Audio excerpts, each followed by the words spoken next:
So today in the Reading Corner, I'm really pleased to be welcoming Kiran Millwood Hargrave and Tom de Freston, the husband and wife creative team who've put together this brilliant new book, an incredibly moving new book, Julia and the Shark.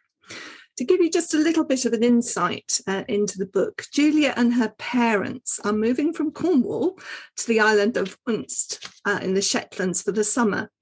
Julia's mother is a marine biologist researching the Greenland shark, which is it's estimated can live to be 400 years old. Julia's father is repairing the lighthouse, which is going to be their temporary home. Julia sees some differences in her parents. Her mother is adventurous, follows her desire lines, where her father perhaps is more bound by the rules of the beaten path. The stunning artwork in this book gives the story a mythic feel, in which the lives of Julia and her family are intertwined in what feels like a dance in the cosmos and the deepest oceans.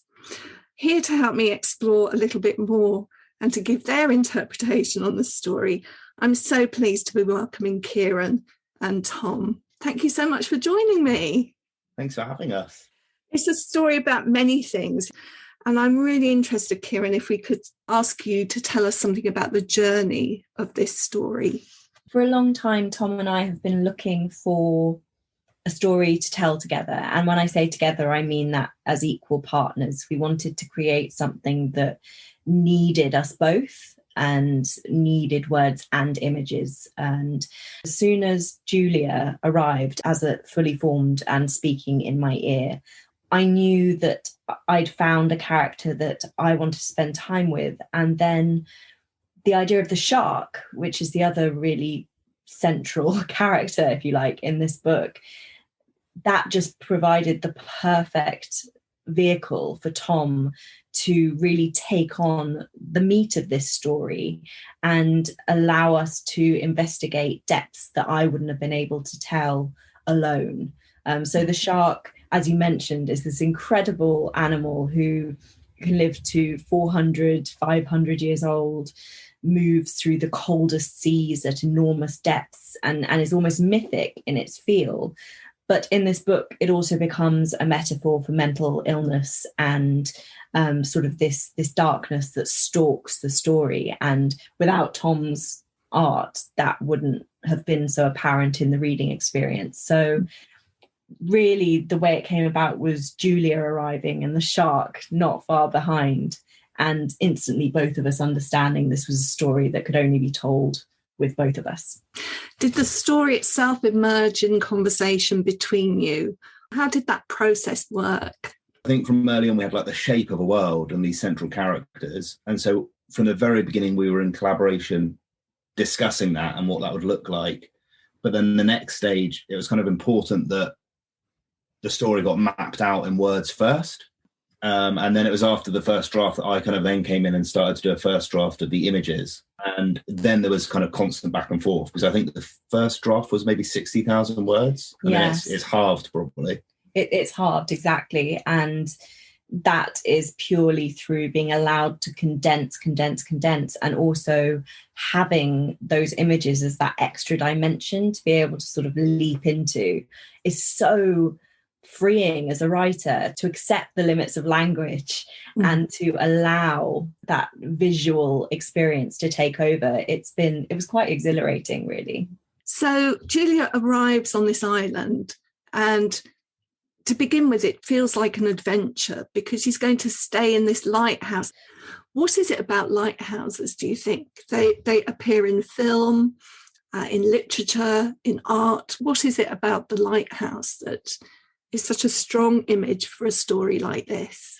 I think a few things. I think one, that obviously because of the nature of their function, they exist on that point between land and sea. And that point between land and sea is so rich with meaning and that movement between. So it's that liminal space. But obviously their function is very literal, like a light in the dark to help guide the way. And it's such a small leap from that the lighthouse can both be a lighthouse, but light in the dark is, a pretty literal metaphor. also a place, you know, that denotes safety, but also danger, because it's only there because of danger. It's a place that feels isolated, as well as cocooning. So I think, liminal is the best possible word really to describe a lighthouse. And it has all these dualities that are so interesting to explore as a storyteller, because you never want things to be black and white. You know, I think you always want things to have those shades of grey, and the lighthouse itself has all those inherent within it before you even start moving your characters through their story. When we talk about the plot a little bit more and the characters, Julia does have a friend that she meets on the island called Kin. Was he there at the beginning, or did you feel that you needed to give her a friend of her own age in the story? It's interesting because often I will write characters that are almost too self-sufficient and self-contained, and then understand that part of the function of a children's book is to talk about relationships and friendships. But honestly, Kin was right there. You know, this was his island, his lighthouse first, and Julia is a bit of an interloper. So he's a local boy whose parents run the local laundromat, and they are of Indian origin, and he feels an outsider in many ways because he's caught between these two cultures that he feels very strongly. And him and Julia, they're fast friends, but it's not always an easy friendship. Julia is quite blinkered in the way that she sees the world, and quite limited, and Kin manages to broaden her horizons literally as well, because he's very into stargazing. And what I love about that relationship is how much they take and learn from each other. So yes, he was actually very integral from the early days of writing this book. That said, his role definitely developed through various drafts to become more and more central. He's very interested in space, in the cosmos, and Julia first meets him up on the railings of the lighthouse, where he's scaled up the ladder to have a look from there. And she's very interested in the depths of the ocean, and she gets a bit conflicted when she wants to learn more about the stars, but it's not the ocean. It doesn't go in her yellow notebook. Yeah. And it sort of brings me a little bit to Tom, because your imagery, your paintings could be disguised, you know, the Milky Ways above, or they could be the oceans. They sort of melded into one, I felt, throughout the story. I'm really glad you've said that, because I wanted that sense of something that felt almost vertiginous, but in both directions. That either the space you're looking down into in the depths of the ocean, or that kind of dizzying sense you get when you look up into a clear night sky, and the ways in which they both conflict each other but also mirror each other. So I wanted the landscapes of the images, I suppose, to kind of exist in that kind of slightly ambiguous space, because they obviously are landscapes, but they're also psychological landscapes as well. And the night sky felt as important as the ocean, even though you don't see Kin, because actually it felt that the images are always, they're Julia's internal unseen world, really, as opposed to a kind of a naturalistic vision of what they're looking at. So that's really pleasing that you've picked that out. And sometimes we do see Julia in the image, and she's often quite embryonic in the way that she's curled over, and the shape of a shark or the shape of the skies or the ocean seem to envelop her. Was that, again, something that you were trying to evoke there? I think it felt really important to create a character who was somewhere on the spectrum of you've given her enough identity that she feels like an individual, she feels believable, but you see very little of her face, really. I wanted her to be open enough that children felt they could kind of inhabit her. And those poses, as you described, kind of embryonic and folded over, and, at points she almost feels slightly animal in how she is. But it felt really important that I didn't reveal too much of her in the images. I didn't suddenly want it to be a kind of naturalistic face that locks her in. Tell us a bit about how the images themselves were created. They are painted, are they? Or are they collaged, or a mixed media? They're a real mix. So I made about 2,000 paintings and drawings of various scales And then basically what I did was photographed and scanned absolutely efferent. So I had this kind of huge database of surfaces, of characters, of bits of iconography and symbols. And then I started to layer them up, to collage them together, but digitally. And then that allowed me to play with opacity and transparency. So almost nothing that appears in the book exists as a singular image elsewhere. They're almost all constructed of multiple images pulled together. And particularly the kind of surfaces that you mentioned, those kind of landscapes and those mood scenes, they were, I suppose, kind of large scale paintings, often on paper, where the ink was kind of soaked in and through the paper. That felt important because I wanted scale in space. So even I wanted to create a book that's this size and intimate and personal, but then felt like a thing that you fall into and it opens up and has this expanse that maybe feels almost impossible. So I know that you are an artist and that you work on big canvases or to big scale. Is this the first time that you've worked on a book of this kind? It's the first time I've worked in any way really as an illustrator. And so that felt like kind of incredible challenge, because obviously the images have to serve like such a clear function. And so it felt quite nerve-wracking, but actually in the end, once I got into it, amazingly liberating to have that kind of focus and function. And actually, again, to do with scale, like to realize the joy of making something this size, that you have this one-on-one relationship as opposed to something that's big and bombastic and hangs on the wall. There's something else that has to happen with the book, over which you suddenly lose a little bit of control, called a printing process. And I've not seen any of your work live, as it were, but I imagine it to be quite textured. And I wondered whether in the printing process, there's always a flattening out. Did you have anxiety about that? Oh God, I had huge anxiety. I suppose I'm quite obsessive and controlling over what would happen in that process of handing it over. Kiran, coming back to you for a moment, I want to talk about the narrative style. So it's quite a classic storytelling voice, and it's interspersed with dream-like passages where Julia is thinking about this shark that her mother is going to pursue.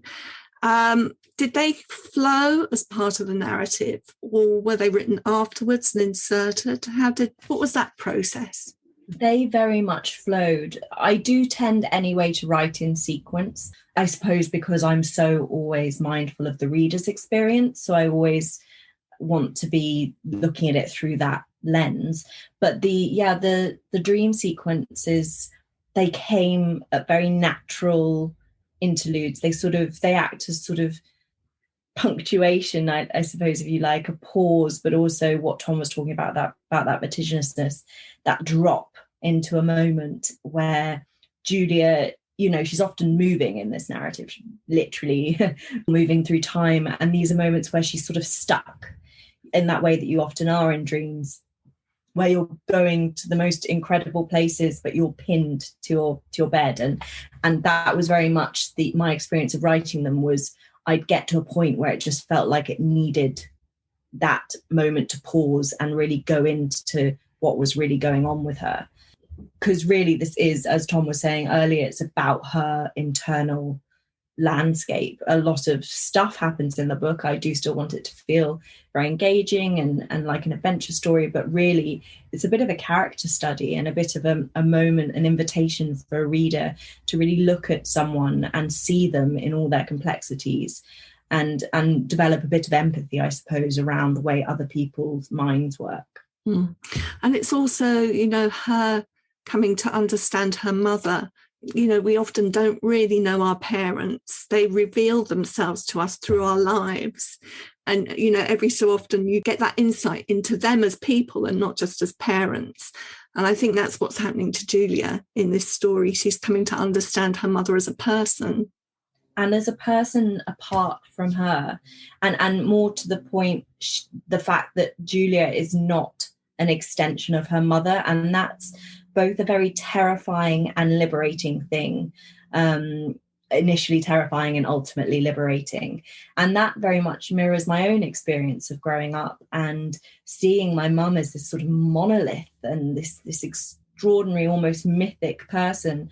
And I'll never forget realizing her name wasn't Mum. Her name was Andrea, and she was a person, and she existed before I came along, and she has her own, fears. And really, yes, this book is so about a child realizing her parents are different people from her, and that's okay, and that she doesn't have responsibility for them, that she is a child and she doesn't have to be all things to all people. She can just be herself. Mm-hmm. And I think that's something that a lot of children feel. They feel responsibility for their parents, when really, of course, it should be the other way around. I wonder if you could read us one of those dream-like sequences so we can get a sense of the language.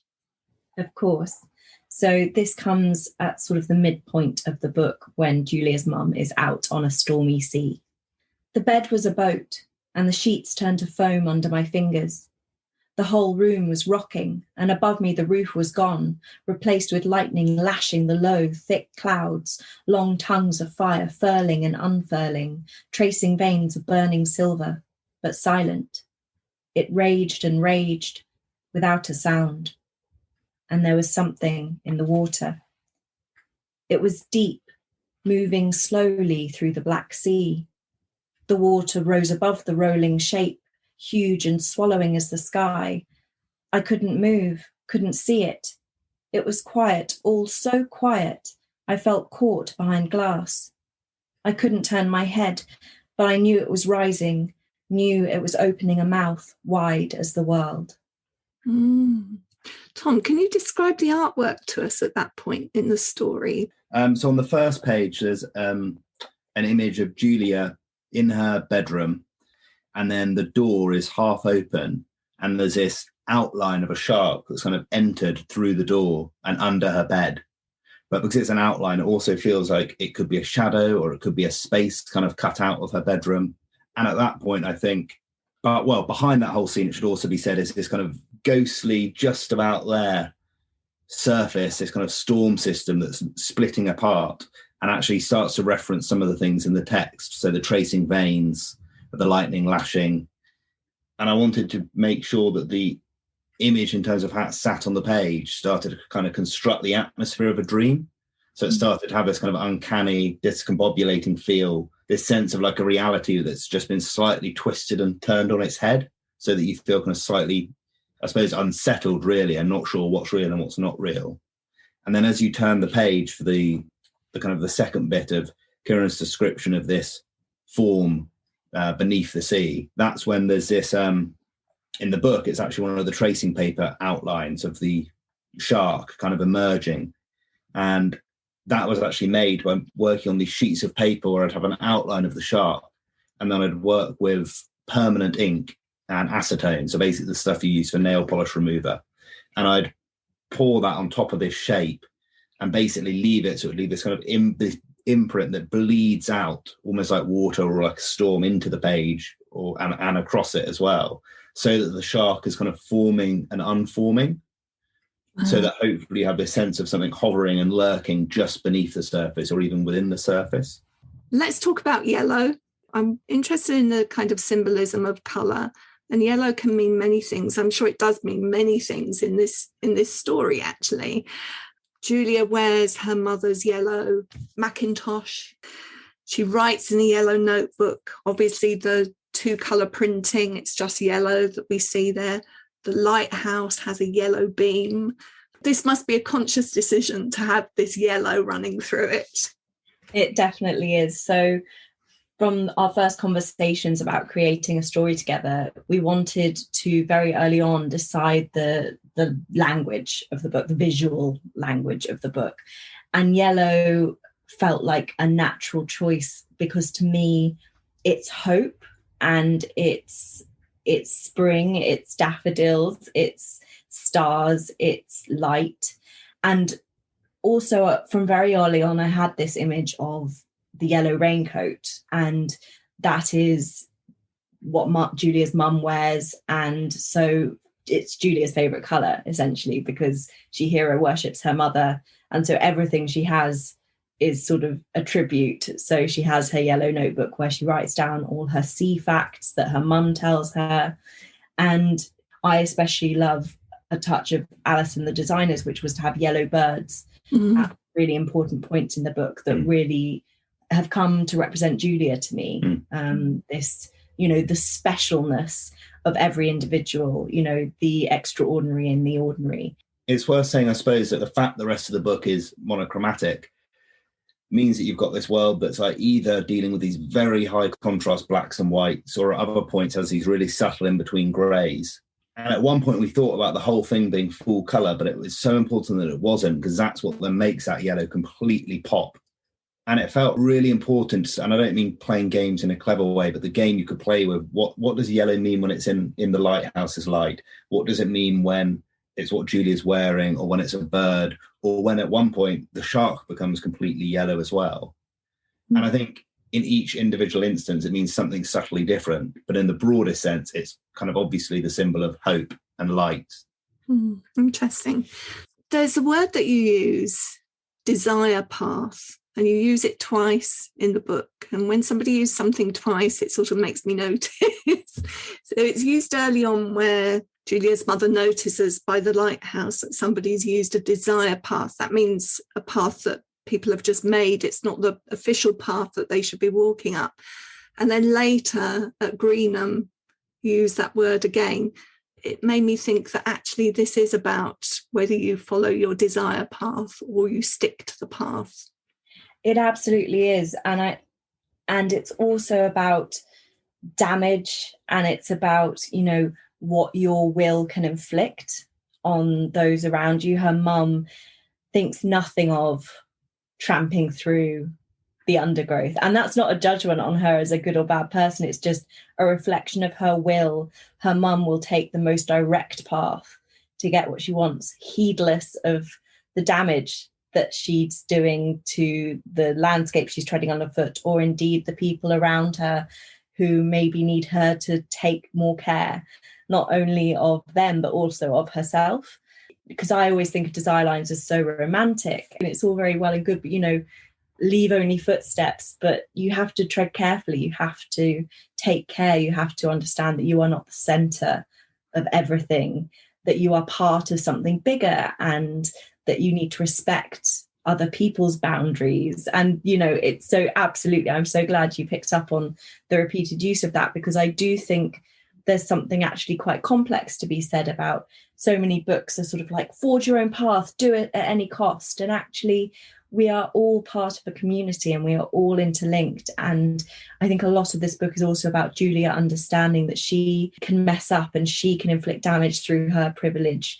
And she doesn't mean to, but she does. And she learns from it and she becomes a better person through that.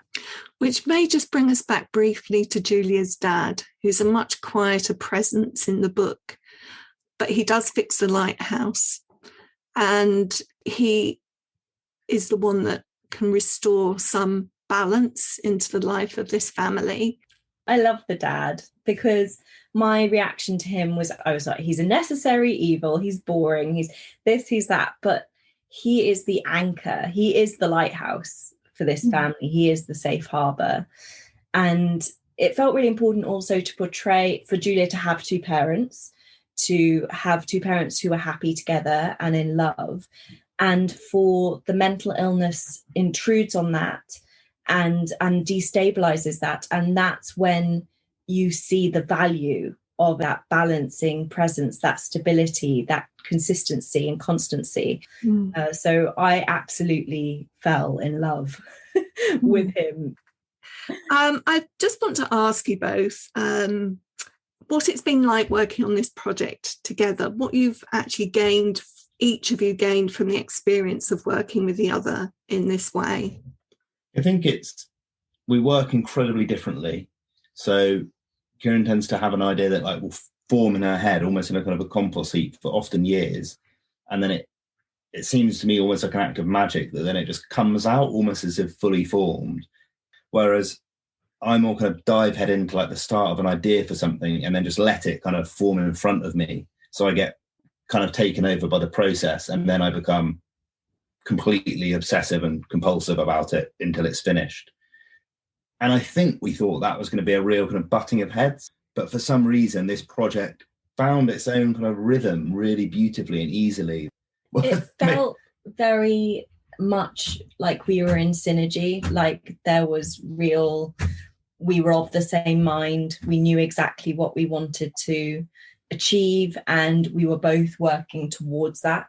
And it was a joy, if I'm honest. It was far better than either of us expected. We're both very headstrong people, both very, strident, and I think we really gave each other the space and respect that we needed to create this together. And it has been at every stage something that is a collaboration. It was really, you can't extract each other from the making of it. Well, it is a beautiful, beautiful thing. And, just thank you so much for talking to me today and taking me even deeper into my response to Julia and the Shark. Thank you very much. Thank you so much. It was fabulous. In the Reading Corner is presented by Nikki Gamble and produced by Alison Hughes. If you have enjoyed this podcast, please do leave a review for us. To find out about other projects, including an audience with events and the Exploring Children's Literature Summer School, visit www.exploringchildrensliterature.uk. Join us again soon in the Reading Corner on your favourite podcast platform.